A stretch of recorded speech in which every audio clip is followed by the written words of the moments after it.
దురదృష్టవంతురాలని కుంగిపోయింది కానీ, ఇలా బాధపడుకుంటూ కూర్చుంటే కరెక్ట్ కాదని తనకు తానే సర్ది చెప్పుకుంది కీర్తి భట్. బాధను దిగమింగుకుంటూ జీవితాన్ని ఒంటరిగా ఎదుర్కొంది. నచ్చిన ఫీల్డ్లో తన సత్తా చూపించుకుంది. అలా కీర్తి భట్ నటన వైపు అడుగులు వేసింది. కన్నడలో టీవీ సీరియల్లో చేసింది ఈమె. 2 కన్నడ చిత్రాల్లో కూడా నటించారు. తరువాత మనసిచ్చి చూడు అనే సీరియల్తో తెలుగులో ఎంట్రీ ఇచ్చారు. కార్తీక దీపం ధారావాహిలో మెరిశారు.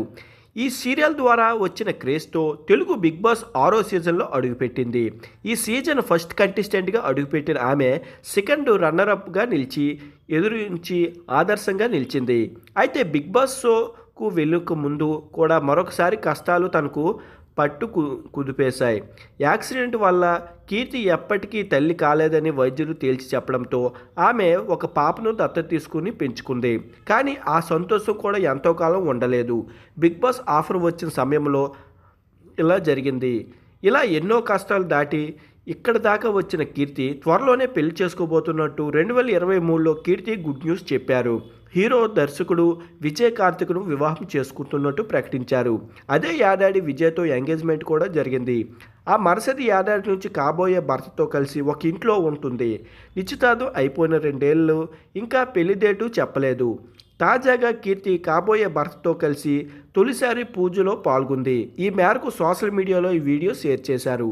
ఇది చూసిన నెటిజన్స్ మిస్ కన్నడ కీర్తి గారు పెళ్లికి ముందు ఇలా కలిసి పూజ చేయడం తెలుగు సాంప్రదాయం కాదు. కార్తిక్ కనీసం మీరైనా మీ తల్లిదండ్రులైనా చెప్పలేదా?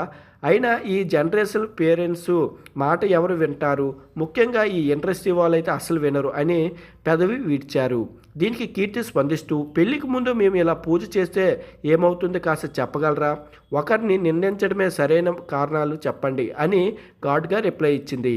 కీర్తికి కాబోయే భర్త కార్తిక్ విషయానికి వస్తే చిత్తూరులో మందనపల్లిలో పుట్టి పెరిగి విజయ్ కార్తిక్ మొదట సాఫ్ట్వేర్ కంపెనీలో పనిచేశారు. తర్వాత సినిమా మీద ఉన్న ప్రేమతో ఉద్యోగం వదిలేసి ఇండస్ట్రీలోకి చేరారు.